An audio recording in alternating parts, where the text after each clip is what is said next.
பசுமையை நேசிக்கும் நண்பர்கள் அனைவருக்கும் வணக்கம். இன்னைக்கு ஒரு அழகான இன்டோர் பிளான்ட்டு பார்க்குறதுக்கு மணி பிளான்ட் மாதிரியே இருக்கும். ஆனா மணி பிளான்ட் வெரைட்டி இல்ல. நல்லா ஹேங் பண்ணுறதுக்கோ, இல்ல கொடி மாரி படர்த்தி விடுறதுக்கோ, ஒரு நான் வீட்டுக்கே வந்து ஒரு நல்ல அழக தரக்கூடிய ஒரு செடிய பத்தி தான் இன்னைக்கு வீடியோல பார்க்க போறோம். வாங்க வீடியோக்குள்ள போலாம். இந்த பார்த்துட்டு இருக்க வெரைட்டீஸ்லாம் வந்து நல்ல ஒரு க்ரீப்பர் வெரைட்டி இன்டோர் பிளான்ட்டு. இது வந்து பார்க்குறதுக்கு இந்த மணி பிளான்ட் மாதிரியே இருக்குது பார்த்தீங்களா? அப்படி க்ரீப் ஆகி போகுது. ஆனா இது வந்து மணி பிளான்ட் போத்தோஸ் ஃபேமிலி கிடையாது. இது சிண்டாப்சஸ் ஃபேமிலியை சேர்ந்தது. சிண்டாப்சஸ்லேயுமே ஒரு 7, 8 வெரைட்டீஸ் இருக்குது. என்கிட்ட என்னோட கலெக்ஷன்ஸில் இந்த ஒரு 3 வெரைட்டி தான் என்கிட்ட இருக்குது. ஃபர்ஸ்ட் ஒன் காமிக்கிறேன் பார்த்தீங்களா? இது வந்து பார்க்குறதுக்கு இந்த சில்வர் சாட்டின் போத்தோஸ் மாதிரியே இருக்கும். ஆனா இது சில்வர் போத்தோஸ் கிடையாது. இது வந்து இதோட பேர் வந்து சில்வர் லேடின்னு சொல்லுவாங்க. சிண்டாப்சிஸ் சில்வர் லேடி இது பேர் வந்து. இது பார்க்குறதுக்கு இதோட பேட்டர்ன் வந்து கொஞ்சம் க்ரீனிஷா, ஆனா அந்த சில்வர் கலரும் வந்துருக்கும். ஒரு டாட் டாட்டா வச்ச மாரி இருக்கும். சில்வரி ஆன் இதோட பேர் வந்து. Silvery on. இந்த லாஸ்ட் காமிக்கிறது வந்து இது ஒரு மூன்லைட் போத்தோஸ் மாதிரி இருக்கும். ஆனா இது மூன்லைட் போத்தோஸ் இல்ல. சிண்டாப்சிஸ் ட்ரிபியூ டார்க் ஃபார்ம்னு சொல்லுவாங்க. நல்ல ஒரு வெரைட்டி. இந்த 3 வெரைட்டீஸுமே வந்து ஹேங்கிங்லேயும் வைக்கலாம்.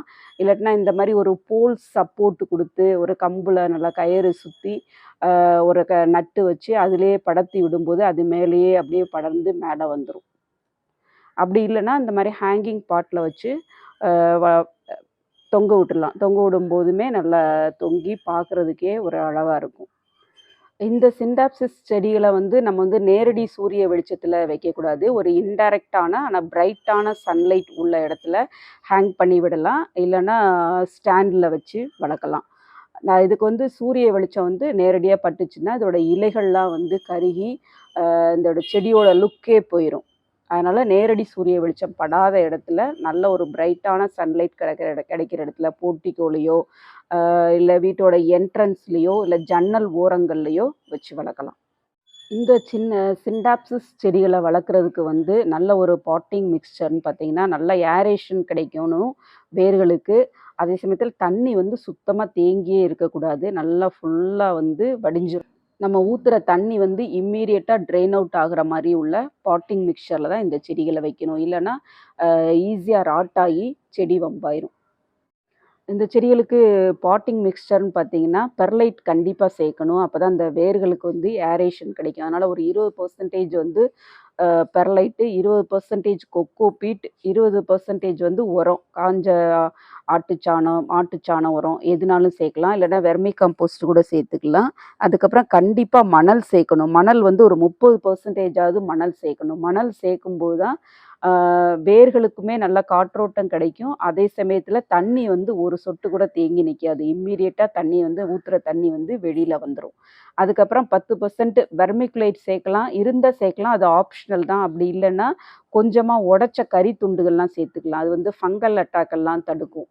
அதனால் உடச்ச கறி துண்டுகள் சேர்த்துக்கலாம். ஒரு கைப்பிடி வேப்பம் புண்ணாக்கு. வேப்பம் புண்ணாக்கு இல்லைன்னா ஃபஞ்சிசைட் பவுட்ரு எதுனாலும் சரி சாஃப்ட் சேர்த்துக்கலாம். இல்லைன்னா வேறு என்ன உங்களுக்கு கிடைக்குதோ அது கொஞ்சமாக ஒரு 1/2 டீஸ்பூன் அது எல்லாத்துலேயும் இந்த மிக்சரில் கலந்து இந்த ஒரு பாட்டிங் மிக்ஸில் வைக்கும்போது இந்த சிண்டாப்சிஸ் செடி வந்து ரொம்ப அருமையாக வளருது. இந்த சிண்டாப்சிஸ்லாம் வந்து க்ரீப்பர் வெரைட்டி தான். ஹேங்கிங்கில் இன்டோரில் இருக்கிறனால இதுக்கு வந்து வாட்டரிங் வந்து அதிகமாக தேவையில்லை. 2, 3 டேஸ் ஒன்ஸ் ஊற்றினாலே போதும். இல்லைன்னா மேல் மண் காஞ்ச பிறகு ஊற்றினாலே போதும். இந்த செடிகளுக்கு வந்து ஃபெர்டிலைசர் வந்து கண்டிப்பாக கொடுக்கணும். அப்போ தான் வந்து நைட்ரஜன் ஃபெர்டிலைசர் கொடுத்தா ரொம்ப நல்லது. ஏன்னா அப்போ அந்த இலைகள்லாம் வந்து நல்லா பச்சையாக நல்லா வரும்.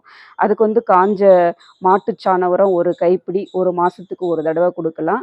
நெக்ஸ்ட் மந்த் வந்து என்பிகே பேலன்ஸ்டாக உள்ளது 19-19-19 வந்து 1 ml வந்து 2 லிட்டரில் கலந்து அப்படியே ட்ரென்ச்சாக கொடுக்கலாம். ட்ரென்ச்னா இந்த வேர்களை சுற்றி ஊற்றி விடலாம். இலைகள் மேலேயும் ஸ்ப்ரே பண்ணி விடலாம்.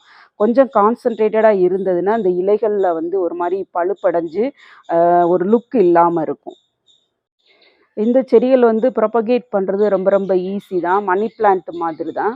அந்த ஒவ்வொரு லீஃபோட எட்ஜஸ்லேயுமே வந்து கீழே வந்து ஒரு வேர் மாதிரி வரும். அந்த வேர்கிட்ட மேலே கட் பண்ணி ஒரு 1/2 அடி 1/2 அடி நீளமுள்ள ஒரு கட்டிங்ஸை வந்து மண்ணும் மணலும் கலந்த கலவையில் வைக்கும்போது 15-20 நாள்லேயே வேர் பிடிச்சி வளர்ந்துடும். ஒரு 3-4 கட்டிங்ஸ் வச்சோம்னா அட்லீஸ்ட் ஒரு 2 கட்டிங்காவது நம்மளுக்கு வந்து வளர்ந்து வந்துடும். இந்த செடிகள் வந்து பெஸ்ட் அட்டாக் எதுவுமே வர்றதில்ல.